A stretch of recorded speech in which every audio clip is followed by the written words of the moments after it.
Hello everyone and welcome to a brand new episode of the Blind Pinterest Challenge, the series where I recreate different crafts and DIY projects from Pinterest without any instructions, because live, laugh, and of course love. I never ever want to turn into a live, laugh, love person. It's not gonna happen, no matter how old I get. Calm down. Okay, so the first craft project I want to attempt is this spiky floral headpiece, which I think looks so cool. I already have a feeling that mine isn't gonna look as nice as theirs, but I think I can make something that looks slightly similar. But headpieces are just fun, aren't they? I think that'll be nice. I'm into it. I want to do it. I also haven't done any crafts with a mason jar in a while, and these look super fun. They're very ornate, kind of like a stained glass window, but on a mason jar. And I'm not entirely sure how they've done it, so that doesn't bode very well. I think I can kind of do it. I don't know, it's very hit and miss. It'll either go well or it won't go well. I don't think it's gonna go in between, but I'm gonna try it. I'm gonna give it a go. I'm also gonna try some super easy no-sew bunnies, and it looks as if the starting component is a sock with some rice, and then I have absolutely no idea how they've made it. And it's also a textile project, so I can't see this going very well. I think they're lying as well. It says no sewing, but I'm pretty sure there'll be some sort of sewing involved. This is the kind of project where you need instructions. You really need instructions for this one, but I'll wing it and hope for the best and see if I can do it. I also think I want to try this. It's obviously a tire shelving system for little mini cars. Unfortunately, I don't have any mini cars, and I'm not interested in mini cars, but I like the idea of upcycling a tire into some sort of shelving. The reason I want to do this is because I've got a spare tire in the studio. It's hanging up there and I really want to use it. It's annoying us. It's been there for ages. So I'll give this a go, and I don't think it's going to be too hard, but it also might surprise us and it might be really hard. So I think I'll just stick with the 4 craft projects today. I also think it's quite a varied collection. There's a lot going on. There's a lot of different styles and a lot of different techniques happening, which means a lot more could go wrong. But I'll see you in a few weeks, gather everything up and start some crafting. Okay, so I thought I would start off with one I think that is going to cause me the most grief, and the one I'm going to struggle with the most, and that's going to be the no-sew little sock bunnies. And the thing is, I'm looking at the picture now and I have absolutely no idea how they've made it. Okay, so I think the first step is obviously getting a glass and getting some socks. I've just picked some really old socks. I didn't buy any specifically for this, and I don't know whether you can see that, but they're not dirty. That's just bleach. I've obviously stepped in bleach at some point, but they are clean. Yeah, they're definitely clean. Look at the state of these. Maybe it's this one. Oh, these are so gross, these socks. They're really old socks. Don't judge me. I wasn't going to buy a sock specifically for this. I think they've actually cut the top bit of the sock first to make the ears. So shall I try and do that? Let's just do it. I've got loads more socks if this goes wrong. Actually, I think they've cut that even further down. Tie that into a bow. You don't want the rice coming out. Okay, so that would be the ears. I think I'm off to a good start. Then we put our sock in here. And then I've got a big bag of rice. And obviously we're going to do this in 2 small stages, and it's upside down. So we're going to go for the head first.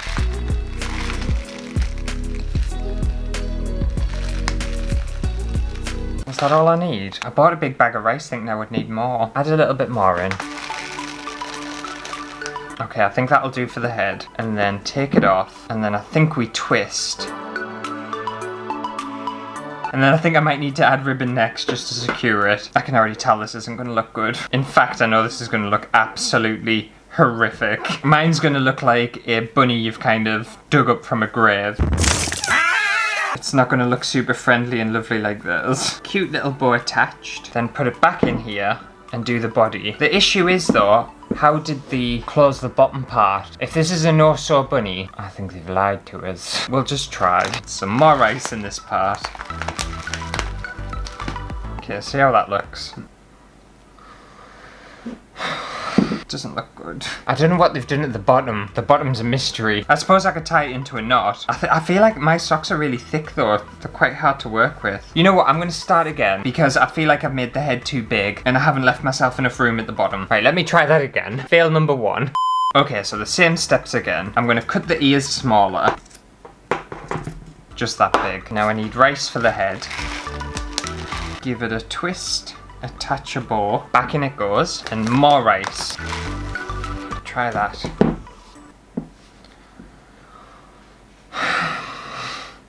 Oh, it doesn't look good. I don't understand how they got this bit, this long bit, to just be, to disappear. I'm just gonna have to tie it in a knot and see what happens. Maybe if I tie it in a knot. Mine could have a tail actually. I'll cut that bit off.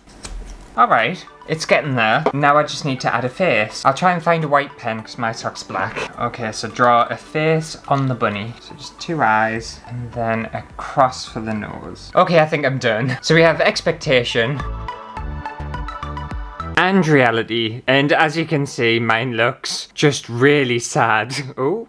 Your head nearly fell off. I feel like I got close to where I was supposed to be. This one looks like it's been through something. The others look like they've had a very pleasant, lovely, nice time and nice life. This one saw some things. This one's had a rough life. And they're just trying to blend in and be like the others. But considering I didn't have instructions, I think I've done an okay job. It's not that bad. It could be worse, but it could be better. But how much did it cost us to make this little bunny? I only had to buy the rice, so it cost me about £1.50. And I've still got an absolute ton of rice left, so it's not too bad. I think this would have worked better if I had nicer socks. I've used like a proper shitty pair of socks to make this, and I think that's where I've gone wrong. And they were right. I didn't have to sew a single thing, so that's nice. Okay, so I thought we'd move on to the tyre shelving system thing. And for this, I obviously started with a little tyre, I think it's a bicycle tyre, and a piece of wood, and just tried my best to accurately measure these bits of wood that were going to go inside the tyre. Once all the wood was measured, it was just time to whip out my big power saw, which I'm terrified of, and chop all these bits of wood to size.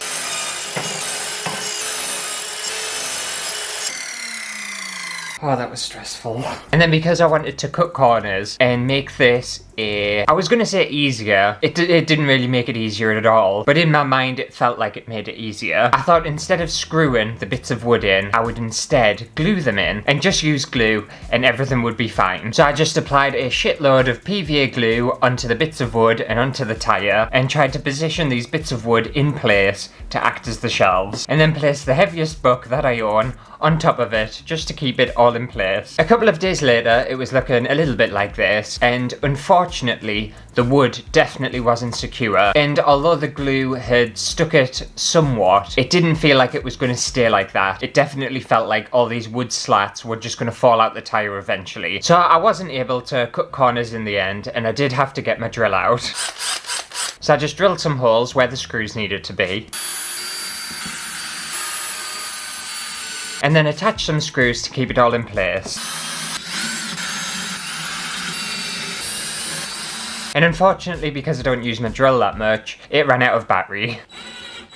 So I had to finish off the next couple with a screwdriver. And once my battery had fully charged, it was just time to do exactly the same on the other side. So we have expectation and reality. And I think I've done a okay interpretation of the original craft idea. Obviously, as you can see, mine is missing several bits of wood. So mine's got less than half the shelving capacity that theirs does. And also my screws are gold and theirs are black, because I wasn't expecting to do any screwing or anything like that. So I had to resort to just screws I already had in the studio. I don't have any little toy cars to fit on this, so that's a shame. But I'm a bit...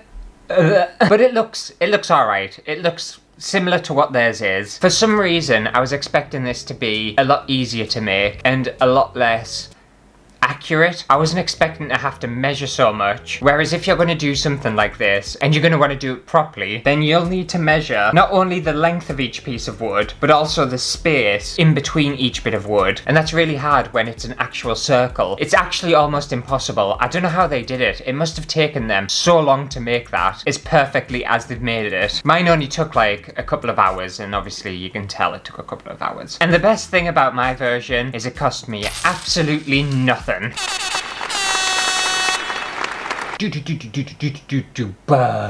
Yes, I already had the bicycle tyre, I already had the wood, I already had the glue, I already had the screws. I had literally everything I needed to make this. So for a free project, not too bad. Quite pleased with myself. Okay, so moving on to the stained glass mason jar. I obviously started off with 2 glass square mason jars, and I thought for the gold pattern that they used, I would buy some gold relief agent, which is like a paint thing that acts as a barrier between paints. And I think this will work fine. I don't know what else they've used. So I just just attempted to create a pattern on this jar with the gold relief agent. And I think it's looking fine, it's looking okay. It obviously looks absolutely nothing like the original. And I was going to make 2 of these jars, but I decided not to. A, because I was running out of that gold relief agent. I didn't realise how much I was going to use just on 1 jar. And B, it was one of the most fiddliest things I've ever done. It was so difficult. It took me so long just to get to this point. I was expecting it to take us like 5 minutes. It definitely didn't. Once it had dried, it was looking a little bit like this, and it's looking pretty decent. Obviously, again, looks absolutely nothing like the original, but I still like what I've made. I then just took some glass paint in blue, purple and green and painted all these little sections on this mason jar.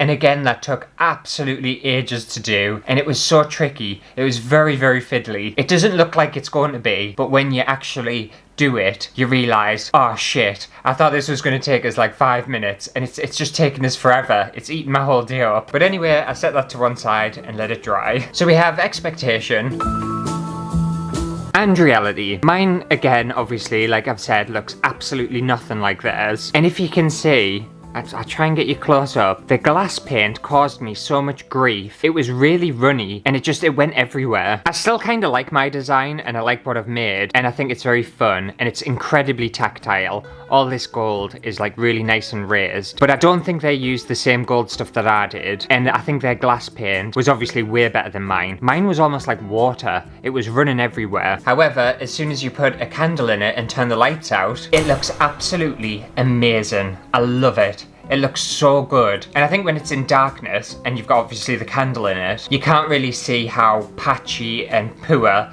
the paint job is. And then another thing I absolutely love is all the colours and the reflections that it shines on the wall. It looks so amazing. I wasn't expecting it at all. I would make it just for that. It only cost me £6.14, and it's kind of expensive, but I'm still into it. I kind of like it. I think I've definitely made a version of what theirs is, but it looks absolutely nothing like the original. I've created something different. I've created something new. Okay, so moving on to the final craft project in today's episode, and it's obviously the purple fancy headpiece. So to act as a base for this headpiece, I decided to buy a purple hairband, and because obviously I wanted to put some spikes in it, I decided to hot glue a piece of air drying clay just around the top of the hairband. And this air drying clay, it doesn't go rock solid. It's got quite like a soft texture to it once it has dried, so I'm thinking I will be able to pierce and attach the little sticks to it once it's done. If I can't, then I'm screwed. And for the stick part of the headpiece, I just bought loads of these bamboo skewers, which I'm assuming that's what they've used for it. And then I just painted one side a kind of pinkish reddish colour, and it also looks like they've left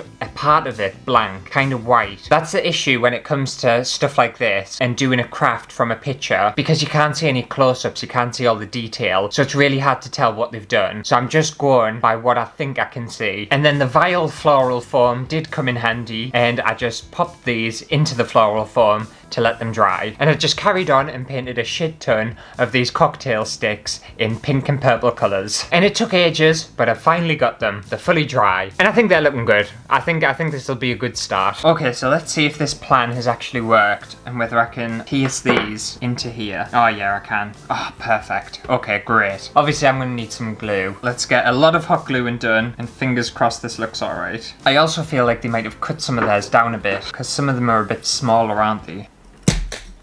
The thing is, I don't think it really matters if all the glue's shown and this bit looks really bad, because no one's going to see it, are they? I feel really rough this morning as well. Not because I'm poorly or anything like that, or that I've had a drink. But I don't know about where you live, but where I live, I get quite hard water, so the water is just incredibly just tough on your hair and your skin. So I have a water softener, and unfortunately, it's ran out of salt. And I've taken a shower this morning, and I swear to God, my skin and my hair feels so dry and crunchy, it's unreal. Like doing my hair this morning and combing it with the comb, my comb was just getting stuck. I could barely get it out my hair. And people might not think hard water is like a big thing or anything, but it causes so many issues with like your pipes and stuff, you know. It's not a good thing. Just thought I would talk about that. That's how boring my life is. I think this is gonna look good, you know. I think it's gonna look really good. I also think this hairband was made for a child, but I have tried it on and it does fit my head, so it's alright. To be fair, I think I would happily wear this just as it is. It looks so cool. I feel like that's enough spikes. I do have a few more. Like I've got all them left over, but I don't think I need them. Oh yeah, this is gonna look good. Okay, so I've bought some purple, I think they're like orchid flowers. So I've got some of them. And then I also bought some gold flowers. These are poinsettias. I think that's how you pronounce it. And they look really cool as well. So I'll just arrange these in a certain way and try and replicate what they've done. I think they've had nicer flowers than me. Never mind. Okay, so it looks like they've got 2 gatherings of purple flowers on either side. I think something like this as well, you can easily just make it your own, can't you? I feel like I might double up the gold flowers because my flowers are quite small. Ugh, I'm gonna look well fancy. I can't wait. Oh, there's glitter all over the place. Oh, what a nightmare. Okay, I think that's enough flowers. Okay, and then for the chain bit, I just bought some little Mardi Gras beads in gold, and I'm just gonna hot glue them on again. I think that's all they've done. It's weird in the picture as well. It looks like some of the beads like go underneath the armpit. Who wants a headpiece attached to their armpits? Not me.